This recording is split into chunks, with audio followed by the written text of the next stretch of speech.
Have you ever felt a sudden chill down your spine, like someone was watching you, even when you were completely alone? What if I told you that some people never imagined it? They lived it. Tonight we're not diving into ghost stories made up for movies. These are real, spine-chilling incidents, true accounts from people like you and me, who saw something, heard something, or survived something they still can't explain. From phones ringing after death, to silent whispers in locked rooms, to footsteps that follow you in empty hallways.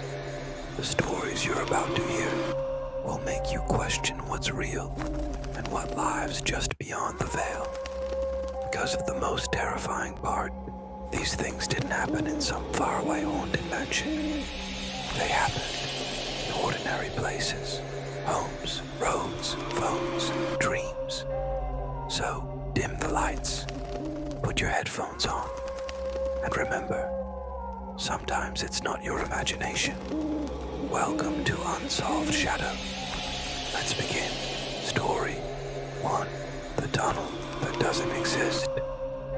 This story comes from a construction worker named Leo, who worked on a highway expansion project near the Appalachians in 2019. Leo had worked construction for over 15 years. Late shifts, rough weather, even the occasional wildlife encounter. But nothing prepared him for what he saw on mile marker 219. It was supposed to be a standard job, widening the road through an old stretch of forest. But one night, while inspecting the markers alone, Leo noticed something strange on the digital blueprint. A tunnel was mapped beneath the highway that wasn't supposed to be there. Not old, not new, just there.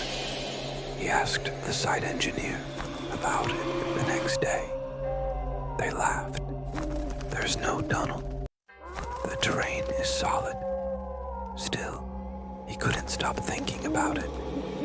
So during his night shift, he went looking and found it, half covered in moss and vines, behind a thick cluster of trees just off the cleared site.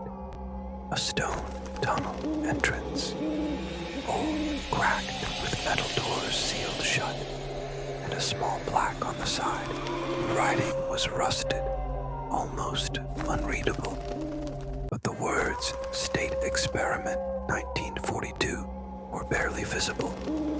Leo, being the kind of man who didn't scare easily, took a picture, or tried to. The screen on his phone glitched. Static lines, distorted shapes. He snapped another, black screen. The tunnel didn't show up. And then, something moved inside. He swore it wasn't human, the way it shifted. Crawl, like someone dragging themselves with broken limbs. He backed away, slowly, then heard knocking from inside the metal doors. Slow, rhythmic, measured. 3 knocks. Pause. 3 more. He ran. When he showed the blueprint again the next day to his boss, the tunnel was gone. Not missing. Erased. The section where it had been marked was now just blank space. Leo quit the project the following week. But the worst part, he went back one last time to prove to himself he hadn't imagined it. But where the tunnel had been was now fresh dirt, trees replanted, almost like the forest had swallowed the entrance. But the knocking still echoes in his dreams, and sometimes it comes in threes. Story 2. The woman in the nursing home mirror. This chilling incident was shared by a former night nurse named Alyssa, who worked at a small-town nursing home in Pennsylvania around 2014. What happened to her one night was so disturbing that she left the medical field entirely.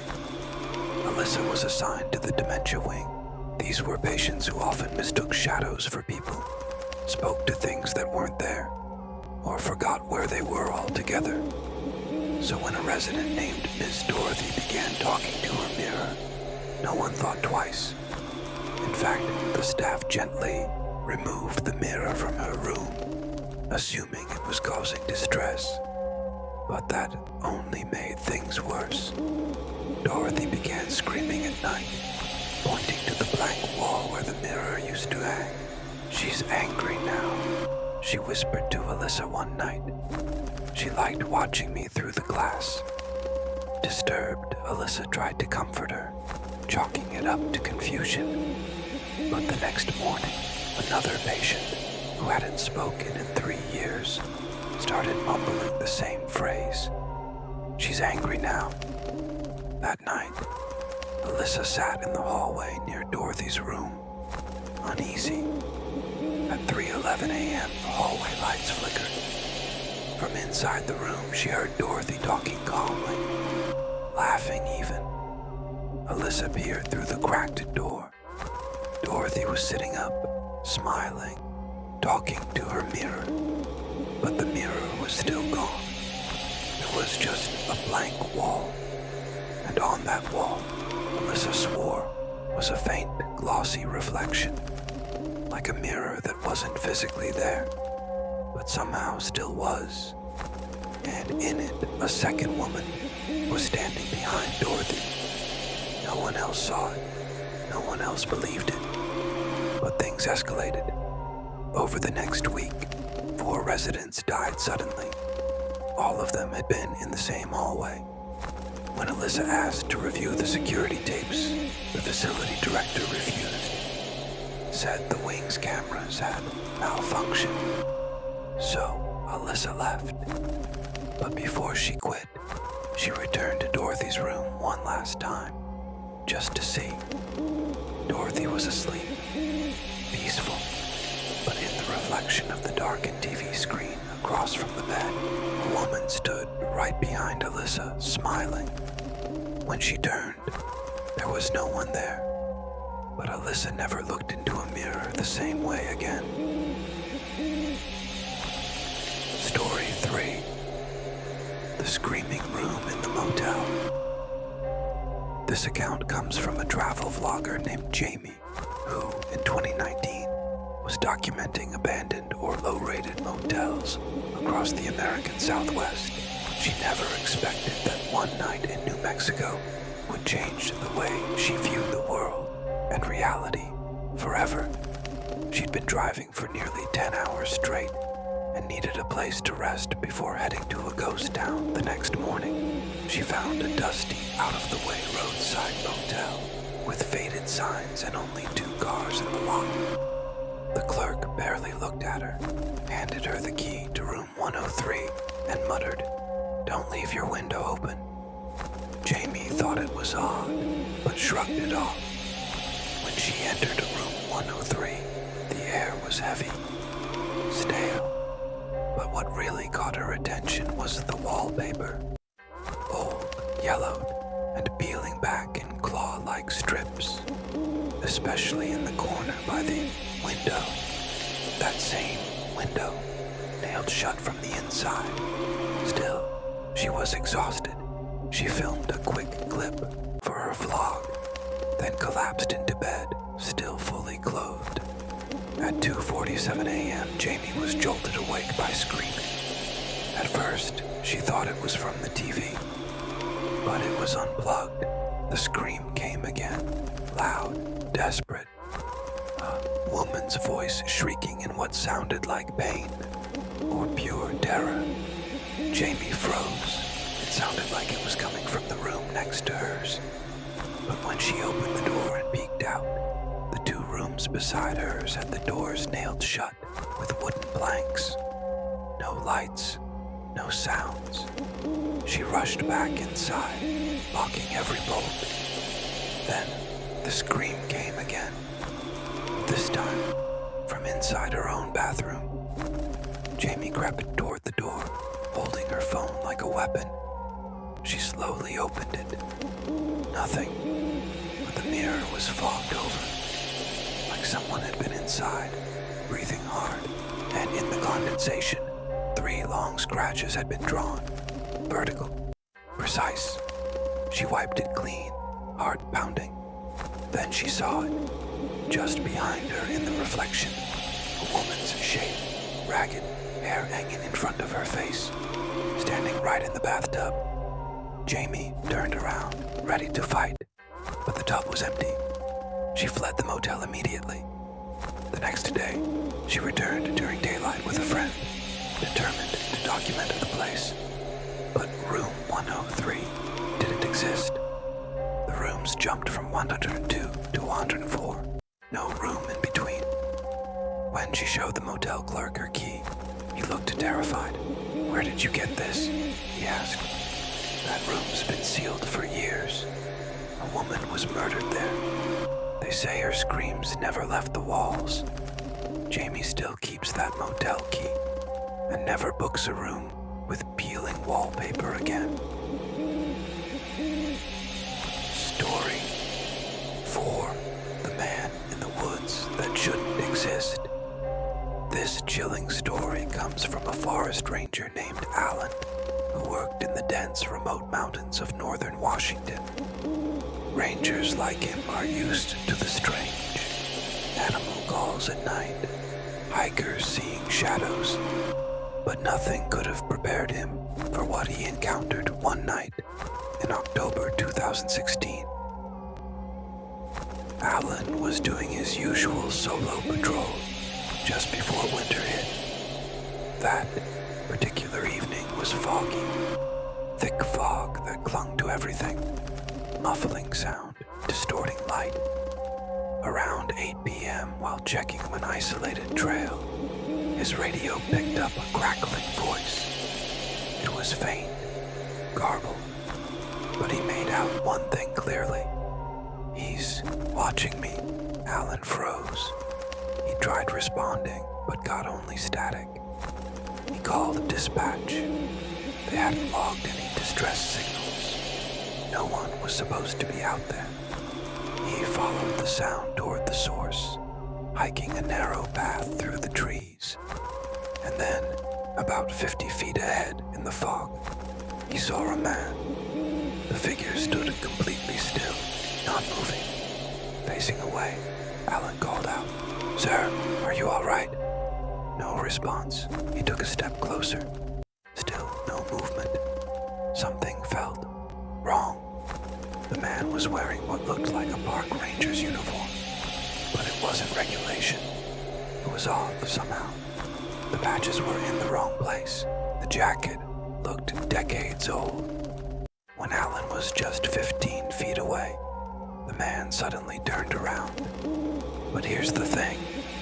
His face was identical to Alan's. Every feature.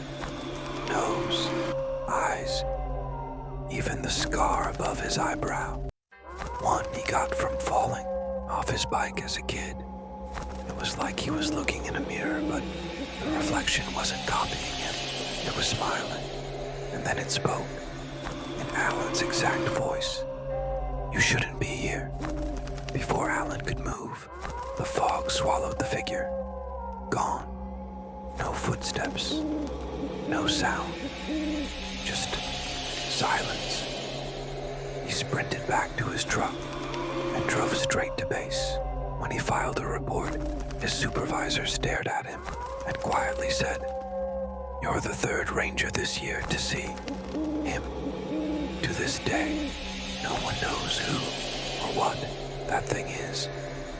But among the rangers, there's an unspoken rule. Never follow voices in the fog. Story 5. The Phone That Called After Death. This story surfaced in 2019 and spread like wildfire through tech forums and Reddit threads, baffling even skeptics. It revolves around a woman named Claire, a 27-year-old graphic designer from Portland, Oregon. What happened to her defies logic and left her questioning reality itself. Claire was incredibly close to her older brother Dylan, who had been her protector ever since childhood. Tragically, Dylan died in a car accident in early 2018 that shattered her. For weeks, she couldn't sleep, eat properly, or even touch her phone, because that phone still had messages from him, voicemails, old selfies. You know, digital memories that now felt sacred. But something started happening on the 6th night after his funeral. At exactly 2:13 a.m., Claire's phone rang. The caller ID flashed. Dylan. Her heart nearly stopped as she dropped the phone in panic. After a moment, she picked it up and checked again. It was still there. Dylan's contact. She didn't answer. The call lasted 17 seconds. No voicemail was left. She thought maybe it was a glitch or someone spoofing the number, but she couldn't sleep after that. The next night, same time, 2:13 a.m. Another call, same number. This time she answered. What she heard chilled her to the core. White noise, breathing, then a voice, faint but familiar. Claire, don't go near the lake. Then silence. That was it. She was shaken. She hadn't mentioned anything about the lake to anyone, but she had planned to drive out to a nearby cabin by the lake the next day, just to clear her head. Now, freaked out, she canceled the trip. 2 days later, a landslide hit the exact road she would have taken. The news reported a fatal crash. Someone else didn't make it. After that, the calls stopped. She had the number traced. It was disconnected. The service had been canceled days before the first call. Claire swears she wasn't hallucinating. She wasn't on any medication. And the call logs, still in her phone history. Was it a warning from beyond? Or just a glitch in the fabric of reality? Either way, Claire never deleted that number. It still sits in her contacts, just in case he calls again.